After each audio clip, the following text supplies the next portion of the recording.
आप देख रहे हैं Janwadi news top 20 sponsored by Shobhit university Meerut. Shobhit university, empowering nation through education. नमस्कार, स्वागत है आपका जनवाड़ी डिजिटल न्यूज की दुनिया में। मैं हूं आपके साथ अजीत आनंद। आइए नजर डालते हैं दिन भर की खास खबरों पर। अशोक गहलोत की कमान से निकला तीर सीधे आला कमान को लगा। मुख्यमंत्री के समर्थकों ने बिगाड़ी छवि। अशोक गहलोत 2 दिन पहले तक कांग्रेस पार्टी के राष्ट्रीय अध्यक्ष पद के लिए गांधी परिवार की पहली पसंद थे। हालांकि सिर्फ एक दिन में उनके समर्थक विधायकों ने उनकी छवि को तार-तार कर दिया। राजस्थान के 2 दिन के घटनाक्रम में ऐसा संदेश गया कि गहलोत के कमान से निकला तीर सीधे आला कमान को लग गया। जेल में बीतेगा संजय राउत का दशहरा, जमानत पर सुनवाई 10 अक्टूबर तक टली। मुंबई के बहुचर्चित पात्रा चाल घोटाले में करीब 2 माह से जेल में बंद संजय राउत की जमानत पर आज सुनवाई हुई। विशेष पीएमएलए कोर्ट ने मामले की सुनवाई 10 अक्टूबर तक टाल दी है। बता दें, ईडी ने मनी लॉन्ड्रिंग केस में 1 अगस्त को गिरफ्तार किया था। टेरर फंडिंग केस में पीएफआई और एसडीपीआई के 150 से अधिक सदस्य हिरासत में। दिल्ली, यूपी समेत 8 राज्यों में की गई छापेमारी। टेरर फंडिंग पर शिकंजा कसने के लिए सुरक्षा एजेंसियों ने एक बार फिर से पॉपुलर फ्रंट ऑफ इंडिया और एसडीपीआई के कई ठिकानों पर छापेमारी की है। 8 राज्यों में 150 से अधिक पीएफआई और एसडीपीआई के सदस्यों को हिरासत में लिया गया है। सभी से पूछताछ जारी है। दिल्ली हाई कोर्ट ने आम आदमी पार्टी को दिया बड़ा झटका। एलजी के खिलाफ सभी पोस्ट हटाने को दिया निर्देश। दिल्ली हाई कोर्ट ने आम आदमी पार्टी को बड़ा झटका दिया है। हाई कोर्ट ने उपराज्यपाल वीके सक्सेना के खिलाफ आपत्तिजनक बयानों और विवादित और अपमानजनक पोस्ट को हटाने के लिए निर्देश दिया है। अभिनेत्री आशा पारेख को मिलेगा दादा साहब फाल्के पुरस्कार, केंद्रीय मंत्री अनुराग ठाकुर ने दी जानकारी। दिग्गज अभिनेत्री आशा पारेख को साल 2022 में दादा साहब फाल्के अवार्ड से सम्मानित किया जाएगा। केंद्रीय मंत्री अनुराग ठाकुर ने अभिनेत्री की जन्मदिन से कुछ दिन पहले इस बात का ऐलान किया है। इकबाल शेख की हैवानियत से कांपी मानवता, पत्नी रूपाली ने नहीं पहनी बुर्का तो काट दी गर्दन। 3 साल पहले ही किया था प्रेम विवाह। मुंबई के इकबाल महमूद शेख ने अपनी पत्नी रूपाली को इसलिए गला रेत कर मार डाला क्योंकि वह बुर्का नहीं पहनती थी। रूपाली ने इकबाल से लव मैरिज किया था। इकबाल की जोर जबरदस्ती से तंग आकर युवती तलाक मांग रही थी। आरोपी को पुलिस ने दबोच लिया है। पाकिस्तान में 23,000 मर्द बन गए औरत, कट्टरपंथियों को नहीं पच रहा ट्रांसजेंडर कानून। ट्रांसजेंडर समुदाय के लोगों को कानूनी मान्यता देने के लिए पाकिस्तान में लाया गया ट्रांसजेंडर कानून कट्टरपंथी इस्लामी संगठनों को नहीं पच रहा है। सोशल मीडिया में तो यहां तक दावा किया जा रहा है कि 2018 से 2021 तक पाकिस्तान में 23,000 से ज्यादा लोगों ने अपना लिंग परिवर्तन करा लिया है। हालांकि इस दावे की कोई आधिकारिक पुष्टि नहीं की गई है।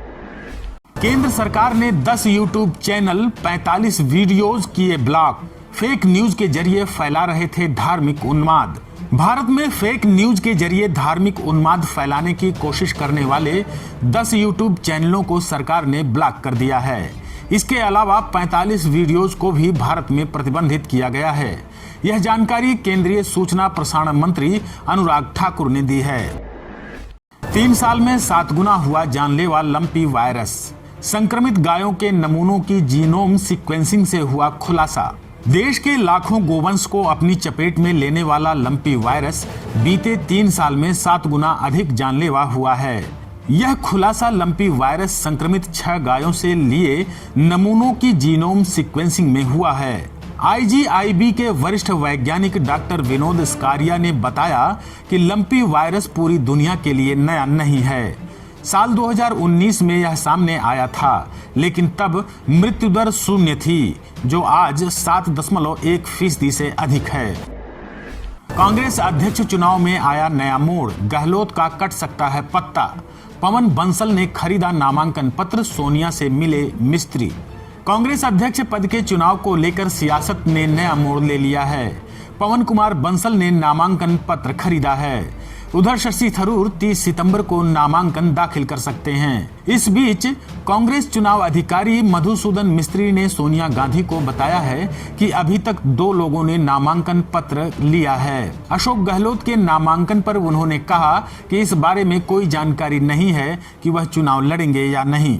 आप देख रहे हैं Janwadi news top 20, sponsored by Shobhit university Meerut. Shobhit University, empowering nation through education.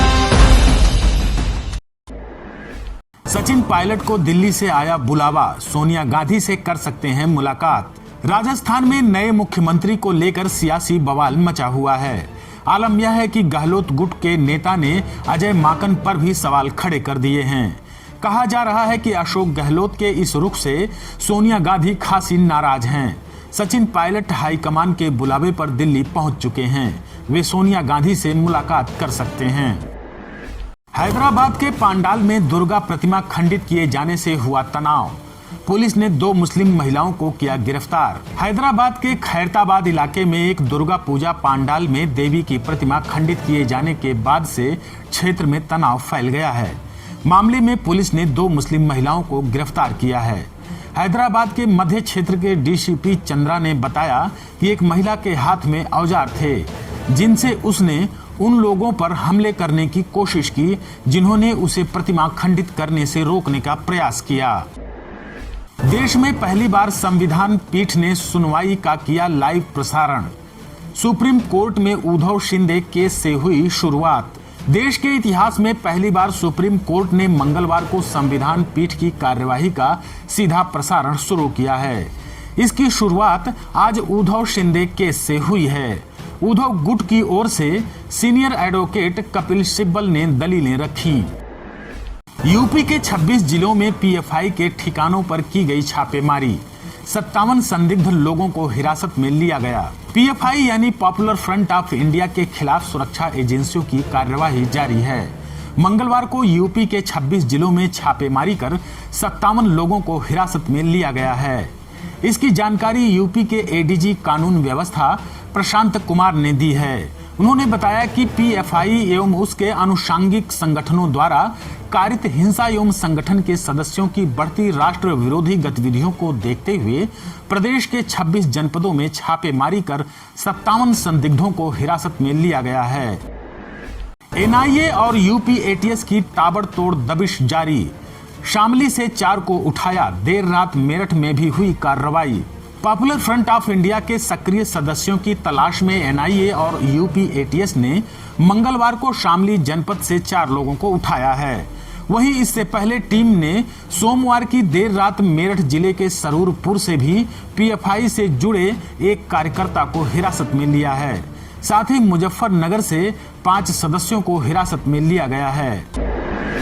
Auraiya में शिक्षक की पिटाई से छात्र की मौत पर बवाल। चप्पे चप्पे पर फोर्स तैनात, अखिलेश यादव ने जताया दुख। औरैया जिले में शिक्षक की पिटाई से छात्र की मौत के मामले में तनाव बना हुआ है। सोमवार की रात हुए बवाल के बाद चप्पे चप्पे पर फोर्स तैनात कर दिया गया है। परिजन हंगामा करने वाले लोगों के खिलाफ कार्रवाई न करने की मांग कर रहे हैं। अखिलेश यादव ने ट्वीट कर लिखा कि औरैया में एक छात्र की शिक्षक द्वारा पीटे जाने से हुई मृत्यु दुखद नहीं, बेहद संवेदनशील है। सरकार कार्रवाई करे और पीड़ित परिवार को मुआवजा भी दे। मेरठ में नहीं थम रहा अपराध, अपराधियों के हौसले बुलंद। फिर मिली सिरकटी लाश, शव की हुई पहचान। मेरठ से सटे परीक्षितगढ़ थाना क्षेत्र में युवक की सिरकटी लाश मिलने से सनसनी फैल गई। मंगलवार को क्षेत्र के ग्राम खजूरी में गर्दन कटा युवक का शव मिलने पर ग्रामीणों ने पुलिस को सूचित किया। पुलिस ने शव की शिनाख्त कराने का प्रयास किया तो मृतक की पहचान क्षेत्र निवासी युवक के रूप में हुई। फिलहाल पुलिस शव से गायब गर्दन को तलाशने में जुटी है। पीएफआई सदस्य की प्रधान पत्नी के विकास कार्यों की जांच शुरू। गिरफ्तारी के बाद हुआ था बड़ा खुलासा। शामली जिले के पीएफआई सदस्य मौलाना साजिद की देश विरोधी गतिविधियों में गिरफ्तारी के बाद आरोपी की पत्नी मौजूदा ग्राम प्रधान के वित्तीय कार्यों पर प्रशासन नजर बनाए हुए है। प्रधान द्वारा कराए गए विकास कार्यों की जांच शुरू कर दी गई है।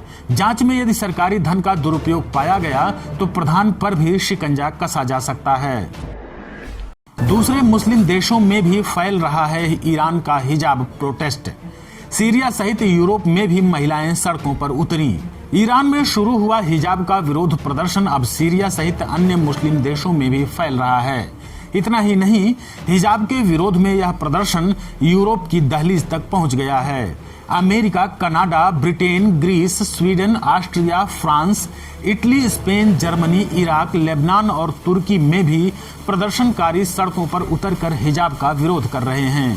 फ्रांस और लंदन की सड़कों पर भी बड़ी संख्या में प्रदर्शनकारी जुटने लगे हैं। नोटबंदी के 6 साल बाद सुप्रीम कोर्ट करेगा मामले पर सुनवाई।